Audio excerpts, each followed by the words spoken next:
you that you caught on to this and jumped on, man. Yeah, yeah. No, for me this is a big leap, and I want to pull more people into trucking, especially young men. Um, you really have no idea. You really have no idea how much money can be made. It's ridiculous. There are men in their twenties. Can you imagine making $1,000 a day? You know, and you're some guy thinking like, oh, I'm gonna work for Parks and Recreation. I'm gonna be a cop. I'm gonna be a cop, and I'm gonna get a pension. It's like that's that's nothing. You can make your own pension. You become a multimillionaire. Okay, let me give you a quick story. True story. My driver trainer, who I don't really like, by the way. He this guy is set to become like a multimillionaire.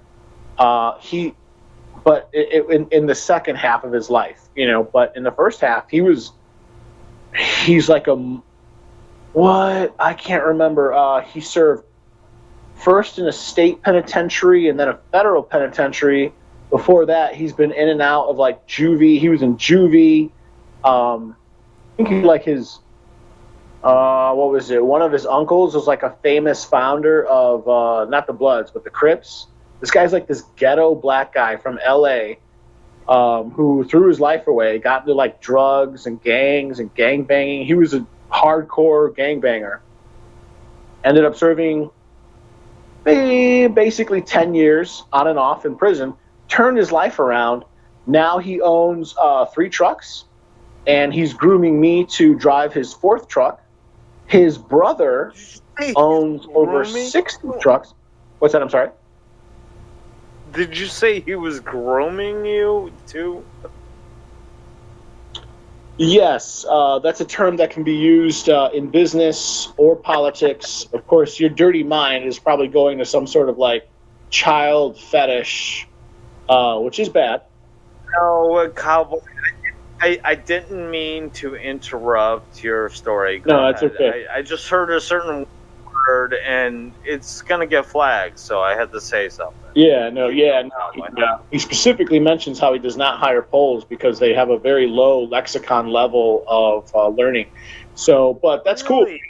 Yeah. They say is that what they say, and you know what? I would imagine they probably don't hire Browns, right? Because especially Brown.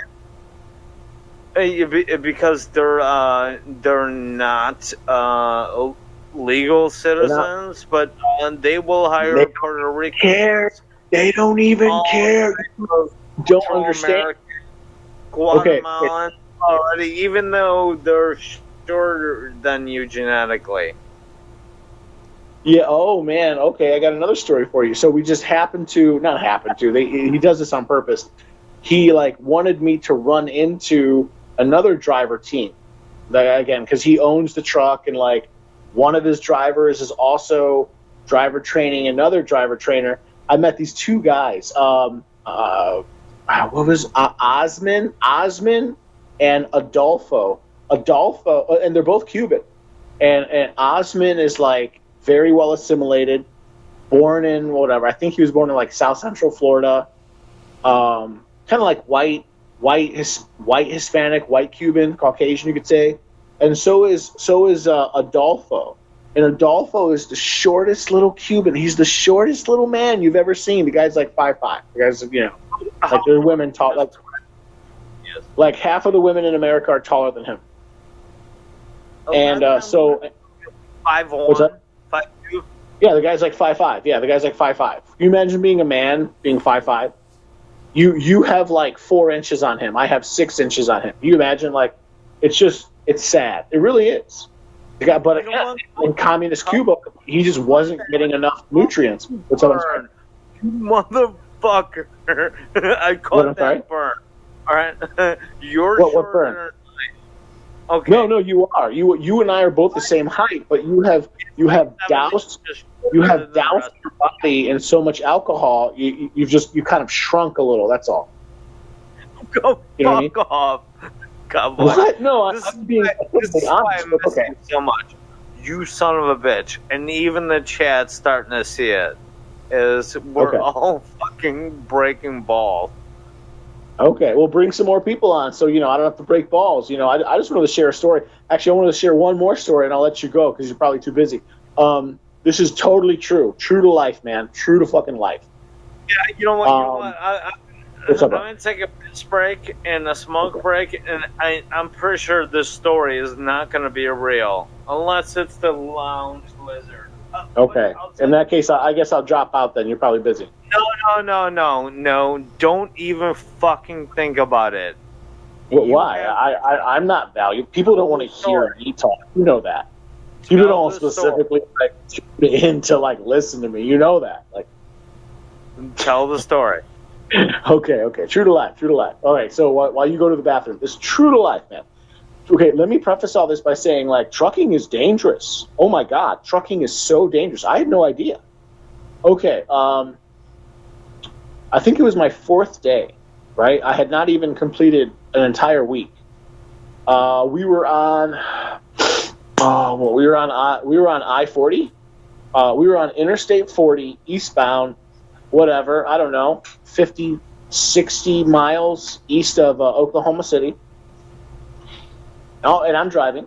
All of a sudden, I'm driving, right? Driving, left, right, stay in your lane.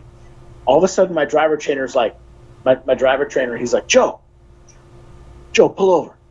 And I'm like, what? It's the middle of the night. Can barely even see the median. He's like, Joe, pull over right now. I'm like, what? Are you serious? He's like, yes, I'm totally serious. I'm like, okay, man. I pull over. He jumps out of the berth. He jumps out of the sleeper berth. He jumps out of the cab. He jumps out of the truck. And he looks up at me, and he's like, I think the brakes are on fire. And I'm like, what? He's like, yeah, the brakes are, oh my God, the brakes are on fire. So I don't know what to do, right? I mean, I do know what to do based on I basically pick up my phone and call emergency services, right? That's all. I mean, I'm talking to him like, oh yeah, no, fire, no. We're in Oklahoma. We're on I-40, mile marker, blah blah blah. I don't know. That's it. This guy springs into action. He jumps out. He immediately. Okay, the first thing he does is he decouples. He separates or he decouples the tractor from the trailer. He moves the trailer up 50 feet. He grabs an extinguisher from the below cabin of the tractor. He goes and extinguishes this fire. Sheriff. The first people to show up were the sheriff, and first it was the sheriff, then the local fire, and then a state trooper. And so a wrecker had to come, take the trailer to someplace. We ditch it, go grab another trailer, get a load, drop the load. On the way back, we pick up this trailer that almost set on fire. Okay, so he was wrong. He thought it was the brakes. It was not the brakes. Apparently, there's within the axle, in the far rear right axle, all the oil, there's synthetic oil that leaked out, and there's ball bearings in there, and the ball bearings were grinding. I should have known, because I was listening.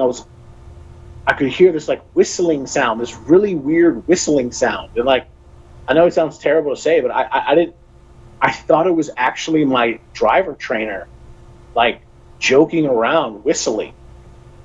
I know that sounds crazy to say, but it's true. Oh man, this guy's another story, man. This guy served time. He's a hardcore gang member. I guess I'm probably going to ask for a new driver trainer. I don't like him. He's a hardcore criminal. Anyway, long story short, all the oil leaked out and the ball bearings were grinding because there was no lubricant.